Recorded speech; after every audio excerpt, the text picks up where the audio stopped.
Welcome everybody back to the channel. This is Nihilo here with you with the long-awaited 8.0 Druid Guide, the return of the aggressive Guardian for Battle for Azeroth. Now I'm going to start this off by saying, contrary to what a lot of you may have heard up to now about how Bear is bottom tier or this or that, or if you managed to hear Sco begrudgingly admit that Bears are at least going to be really good for raid here in the first tier and moving forward. And I'm here to do what I've been doing on stream and on the channel, and just to back that up, saying that this is a class that you are going to want to be playing by the end of the expansion. Scaling at the beginning for a lot of classes and tanks and DPS, it's always a challenge because it's the beginning of expansion. It's your character put into a new game. It's still WoW, but new expansion, new game, your character's there. Fresh, new, like you're coming out of the prison cell. You need to adjust yourself for this and be prepared for the challenge that learning and gearing up is going to be here at the beginning of an expansion. Especially if you haven't been here for one, it is a challenge, but you overcome that challenge by learning and gearing up and just taking that shit down. And lastly, now regen acts more as a filler between cooldowns now. You don't use it so much as just a heal on the spot all the time. It's meant to be mixed in between your cooldowns and your iron furs and your typhoons and in-cap roars and all of this. So start adapting now while we have the pre-patch up on live.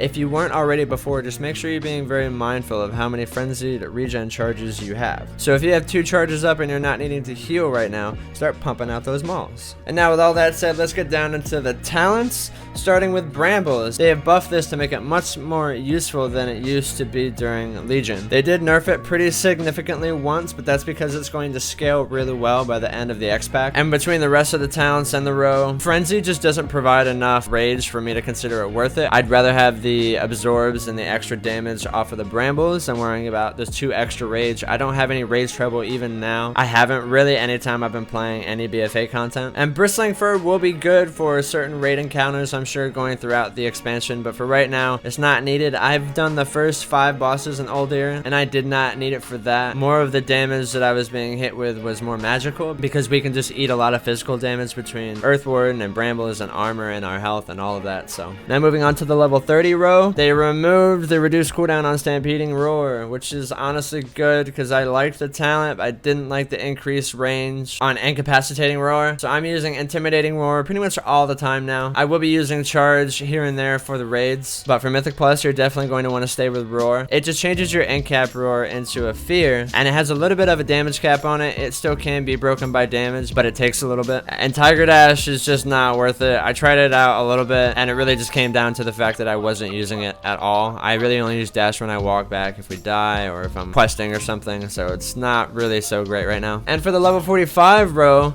now I'm doing higher keys right now. I'm doing 8s and 10s and things like that. So I'm staying with Ysera's Gift. I'm really enjoying it. It's really good. It's a nice little buffer. It does very little overhealing. For any kind of progression content or as you gear up or whatever, this is going to be the talent to take. I still like Balance Affinity. They nerfed it by 2 yards, which isn't a huge deal, but as far as the content now, while we are learning and playing with all of these pugs that are making my life wonderful and just doing higher, harder content in general, I'm enjoying Restoration Affinity. Now onto the level 60 row. Typhoon is king in Mythic Plus right now because there are quite a few mobs and a lot of the dungeons right now that you just can't stun or CC in certain ways, and most of those that cannot be stunned can still be Typhoon, so keep that in mind as you're going through. If you notice a War Stomp or a Bull Rush or a DPS stun just doesn't work, be ready to use your Typhoon on the next one to see if it's going to work. It will be extremely handy. Now to the level 75 row, Galactic Guardian is pretty much king once again for any kind of AoE 2 to 3 targets or more. This talent is going to dominate. For a pure single target, mainly for raid, you will be using Soul of the Forest. It works the same as it did before. Mangle deals 25% more damage and generates extra rage. Really good for single target. For AoE, not so much, obviously, so you're going to be sticking with GG most of the time. Incarnation, again, it's just kind of lackluster, dude. They haven't done anything with it. They need to do something with it. They need to add some kind of damage to it or do something to make it worthwhile, because right now, having played with GG so much, I don't even want Incarnation. I'm going to be going back and forth between GG and Soul, and that's it. So hopefully they update or fix that at some point in the future, but for now, this is what we got. And the row I'm most excited to talk to you about is Earthwarden in the level 90 row. This talent you will be using 100% of the time until they do something to update survival or guardian to make them competitive with Earth Warden, especially here at the beginning of the expansion when we have just low gear, lower armor, lower dodge, lower health. Earth Warden is fucking awesome, dude. Every time you thrash, you will be reducing the damage of the next auto attack you take by 30%, and it can have up to 3 charges. Think about that. In an AoE pull, every thrash you're getting 3 absorbs for 30% of an auto attack. If you're getting trucked, dude, that is huge. It's huge. I'm gonna show you some of the meters here soon, and I don't really like saying it like this because survival and guardian are both good talents, but Earth Warden has just proven to be the strongest in the row by far. It's a nice, easy, passive ability that does a lot of absorbs and is really going to help you on any kind of a raid or tyrannical boss for sure. And just to show you real quick what this actually does, this was a +8 freehold that I did in time. Now, the better you get as a tank in BFA, the more you learn about the dungeons, when you're going to be getting hit hard, when you're going to be taking a lot of magic damage, the better your regen healing will get, because you're going to know when to time it, when to use it, where you're going to space it in between your cooldowns. The more you run the content, the more you're going to get this down. And with that, just look at Earth Warden. 2 million healing, dude. 402 times in that 8 freehold where I absorb 30% of an auto attack. 402 absorbs. That's pretty fucking good, dude. It did 24% of my overall healing. It was right up there with the Aceros, not too far off of regen. My mastery was behind that, with the brambles behind that. All of these are working really well together. You see why I like them. I really like the chemistry between Earth Warden and the brambles. I like the chemistry between regen and my cooldowns and how that feels right now, and the way the rest of the spec feels now. It's all working really well together when using all of this in combination, and this is mainly why I say Earth Warden is going to be the best choice in this row by far. And lastly, the level 100 row, still Rend and Tear. I really like this. Another passive strong ability that will reduce your damage taken by 6% and increase your damage done by 6% on each target that you get 3 stacks of thrash on. Great talent, I love it. Pulverize can be good for raid or a single target situation. I haven't played with it too much. It does a decent amount of damage, but I do mostly dungeons and Mythic Plus, and I really don't want to add one more ability to keep track of when I'm trying to keep up my swipes and my thrashes and my threat and managing my cooldowns and all of this. So Rend and Tear is still my favorite choice in this row. And one last little side note about the talents, I keep War Mode on all the time, mainly because of the PvP talents and just having access to those out in the world whenever you want. The one talent that I really like this for is for Sharpened Claws. Maul increases the damage done by your swipe and thrash by 25% for 6 seconds. This is great for questing, any kind of world content, world quests, any of that. So definitely keep your War Mode on. You also have Overrun, which adds a charge if you're not using the wild charge, and Roaring Speed, which brings your Stampeding Roar back down to a 1-minute cooldown while you're out questing and doing your own content. And now we move on to stats and gear and all of this. So we're starting off by saying Mastery is the main stat that you want to be going for. Mastery, crit, burst. Haste is kind of on the lower priority end right now, mainly because it's hard to get enough haste to really knock out a chunk of the regen cooldown. You can get the thrash and mangle cooldown down a little bit, but in general, haste won't be used until after you're geared up and in later tiers. So stick with your mastery. Attack power is the only thing that can buff up your brambles, which is going to be your goal kind of throughout the whole expansion, is to keep getting that up and up and up. So by the end, it's just absorbing giant hits. Earth Warden is absorbing giant hits. You have a giant health pool. You have a giant amount of armor. Like, just all this giant stuff. So focus on mastery. Crit and burst are about equal, and then haste after that. So we'll start off with the sweetest bit of loot that you want to get first, and that is going to be your weapon. I was lucky enough to get one of the 2 best in slot ones that we have available to us right now. It drops out of Underrot, haste, mastery, mastery main stat. Really fucking strong. Zekfaz and Oldir drops a 2-handed polearm as well. It's got okay stats. It would really just be a good placeholder for item level until you get a higher item level version of the one I have now from Underrot, or this one here from King's Rest that is crit, main stat, and then mastery. Another polearm still really good. The King's Rest or the Underrot one will work just as fine. You pretty much want to get mastery on every piece of gear, besides maybe your trinkets, but we'll talk about that soon. And onto the Azerite helm. Now this one drops from Siege of Borealis off of Vitgoth. The traits on this helm will make it to where swipe deals more damage to enemies afflicted by your thrash, which is really good with the 50% swipe buff that we just got. You have Earthlink, which is a cycling amount of agility. It's okay by itself, but once you get 2 or 3, it gets really strong. And the third trait on here is very meh. I'm not worried about it. When I take damage, I heal for a little bit once every 6 seconds. It sucks, but whatever. The other traits are really good. And there's one other helm you'll be able to farm as of right now. It drops off of Mithrax and Oldir. It is a thrash stacking trait. Thrash's direct damage has a 50% chance to grant you agility for 12 seconds, stacking up to 5 times, and Earthlink on that. I personally like the swipe swipe one, but I would rather have this one as of right now, mainly to get the extra agility to help with everything, mainly my brambles, and to also have an earthlink, but I haven't been able to get it. So this helm from Siege will serve you just fine. And for the shoulders, there's really only one that's going to be viable right now that you're able to farm, and that's going to drop from a Tal'Dazar. Drops off of the last boss, Yasma. You get a Thrash stack, where again you have a 50% chance to grant agility, stacking up to 5 times, and then Earthlink again, adding a stacking trait onto the Earthlink, making that really strong. Now onto the chest, I'm only using this one right now because of the item level. I had a 340 and I got a 385 out of my chest. This one makes it to where Barkskin reduces melee attacks against me by a little bit, and I have a chance to proc a crit haste, mastery, or verse proc. But if you really want to farm up a good chest, one of them drops in Siege off of the last boss again. It has a Thrash trait and a Crystalline Carapace trait that I actually really like. When dealt damage greater than 10% of your health, you gain armor and cause melee attackers to take damage over 12 seconds. And then in the third row, you have Vampiric Speed. When an enemy dies, you heal and gain speed for 6 seconds. This talent is awesome. For dungeons, any kind of content where you're going to be killing a bunch of ads, this trait is amazing, but not one to chase. You need to be focused on the first 2 rows of the Azurite traits. And an honorable mention on this, because it does have a Carapace on it. One trait that can be helpful for raid and not only M+,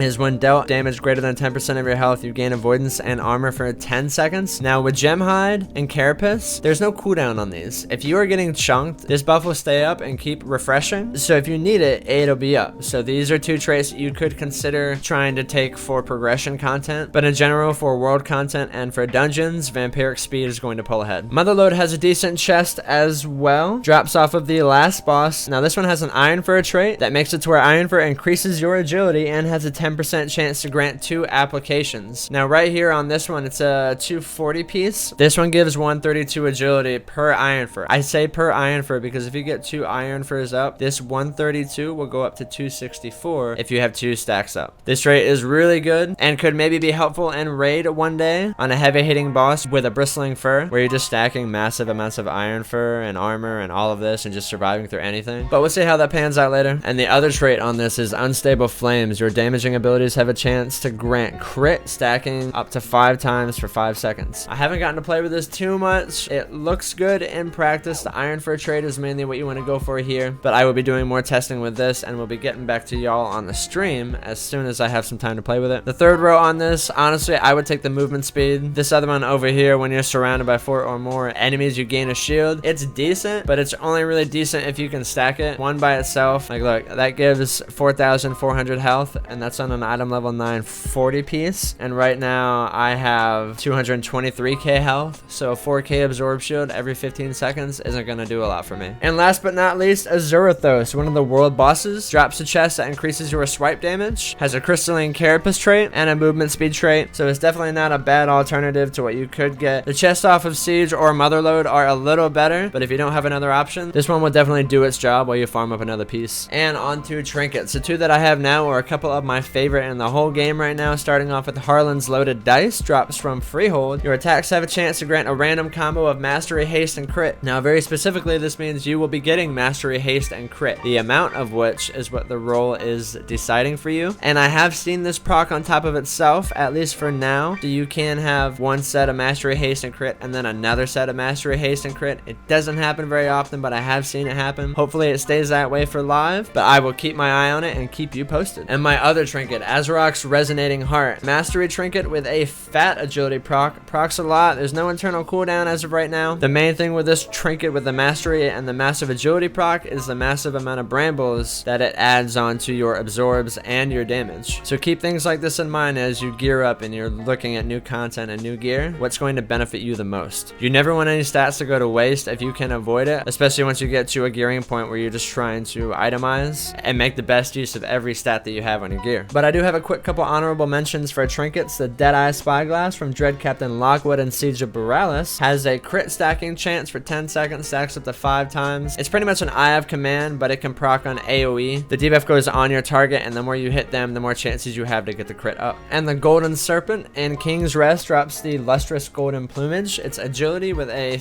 kind of fat on-verse use on a 2-minute cooldown. This trinket is definitely a good placeholder, but will not be on the top end, at least for right now. And the Kul'tiran Cannonball Runner from Overseer Chorus and Toldagor. Now this does do a good amount of damage. They have nerfed it and buffed it, so we'll let's see how it actually comes out on live. My concern with this is that the cone that it shoots out, if the cannon lands and you're down a hallway or in a big open space with a lot of trash, this thing has a range of at least 20 yards. So it's going to keep shooting and it could possibly pull extra trash. So just keep your eye out for this. We'll see how it keeps up in live. Hopefully it's not going to be like this. If it's not, it could be a really good option for a little bit of extra AoE damage. And now onto the trinkets dropped by the world bosses. A couple of these are really good. The other ones are okay at least, but let's start at the bottom. So you have the Spirit Bound Voodoo Burrow Agility with a chance to grant you crit. Definitely not bad. Azurathos drops a haste trinket with a decently fat agility proc for 10 seconds. The Permafrost Encrusted Heart from Hailstone. I like this one. It's versatility. Your attacks have a chance to increase your agility by 608 every 3 seconds for 15 seconds. So this is a huge amount of agility, a really good trinket. I'll definitely be trying to get this one to play around with it. And Doom's Wake from the Lion's Roar out there in Arathi Highlands. It's a mastery trinket with an on-use where you release Doom's Wake, increasing your agility by 361 every 2 seconds for 10 seconds and then persisting for 6 more seconds. So a massive amount of agility. I'm not a big fan of on-use trinkets. I'd rather have a passive effect that's going to be happening more often, but at the item level that it drops at, definitely won't be a bad one to use at all. And now onto some gameplay and the priority order. It's Thrash to 3 stacks, and then your GG procs, and then your Mangle or your Gore procs. And the reason GG is higher on the priority order is because it has a smaller chance to proc. GG now has a 5% chance to proc, whereas Gore has a 15% chance. So in general, you want to use your GG procs before your Gore procs, but if you're trying to burn a target down, the Mangle and the Gore procs will take priority over GG. And then Maul and or Iron for after that, and then back to Thrash and or Swipe, depending on your Thrash cooldown. And moving on to 3 or more targets, Thrash off cooldown absolutely no matter what, and then Swipe right behind that, especially if you have 3 or more targets, Swipe is going to be crushing. I put the GG procs on the same line, only because you want to try to keep Moonfire up on all of the trash that you have. It's not going to be a priority over thrashing or surviving, but if you need rage or if you just want to keep your damage up, there's nothing wrong with throwing out your GG procs, especially on a target that doesn't already have Moonfire on it. Roll Moonfires as you kite, roll back into thrash, you run back out, you Moonfire, Moonfire, Moonfire, hop back in, thrash, run out, Moonfire, Moonfire, Moonfire. That's generally how I handle that. And then after Swipe and or GG procs, Mangle is there only if you need rage, if you are just rage starved for whatever reason, or if you're just trying to burn a mob down, Mangle is right there. But on 3 or more targets, the only thing that you are going to dump rage on is Ironfur. It's the only thing. The only excuse to use that rage on a Maul is if you're really trying to burn a target down, and if that mob is near the end of its life. Because again now, especially at the beginning of the expansion, this is not the best time to sacrifice survivability for damage. That time will come for sure. Everything with Bear is scaling really well. So for right now, you really just want to focus on learning the content and adjusting to the minor changes in your playstyles between your main and your alts, between launch and the first patch. And then once we're comfortably able to get more stats in our gear without sacrificing survivability, we'll be able to afford more haste and verse to focus on pushing out more damage with a more mastery versed haste based build instead of a mastery crit verse based build. I say that now mainly because it's going to be hard to get enough haste to really make an impact on your spec right now. I have tried builds with all the stat priorities, haste, crit, verse, and mastery, and the mastery build with crit and verse behind that and then haste has been working out the best so far. It's solid, it's fluid, the self-sustain, quote unquote, is actually really good if you're managing your cooldowns and in between that your regens well. Not too long before launch, they buffed our swipe damage by 50% and our thrash damage by 20 something percent. This change has been huge. So before I let you go, I just wanted to add a couple little things here. Now I'm seeing people say more and more that when they watch me play and they see how much I actually use my cooldowns and how often my cooldowns are actually on cooldown and I'm not really ever saving them for too long, never more than a minute. Your cooldowns are going to allow you to tank these dungeons how they're supposed to be tanked, especially once you get up into the higher keys at 10 and above. Your cooldowns are there to be used. They're there to save your ass. They're there to help you prepare for an upcoming mechanic, especially as a tank. So the best advice I can provide here is to maybe have a look at your keybinds. Try putting your cooldowns on keybinds that are easier for you to use, just on a general basis. Generally all the time, I've got my bark skin on X, which is right behind my movement keys. I've got my survival Primal Instincts on G, which is again right next to my movement keys. I've got my pots on my T key. I've got my regen on my F key. So these are really all the cooldowns that I have.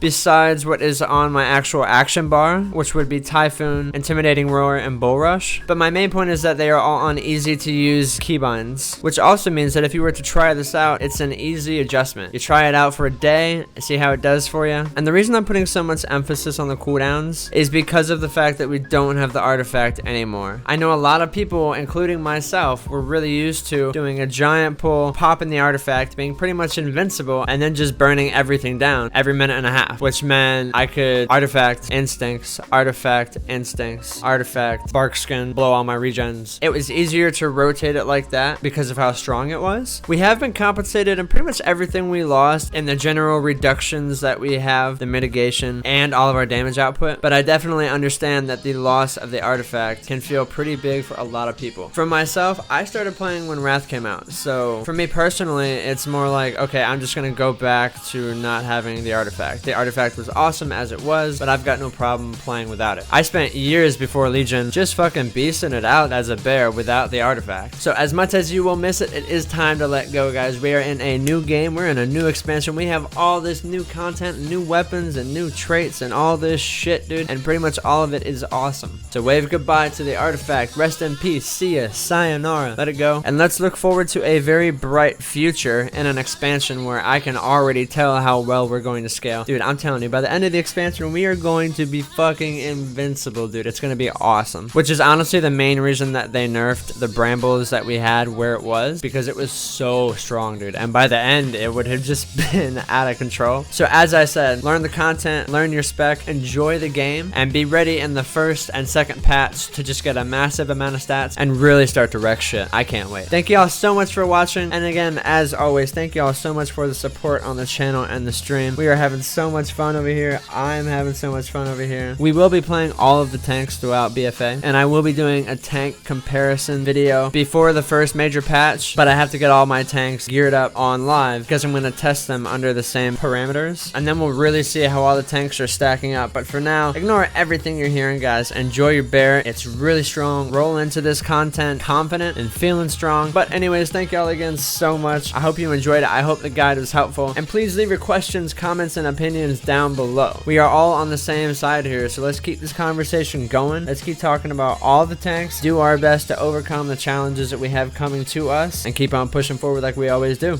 Y'all take it easy, and I will see you very soon.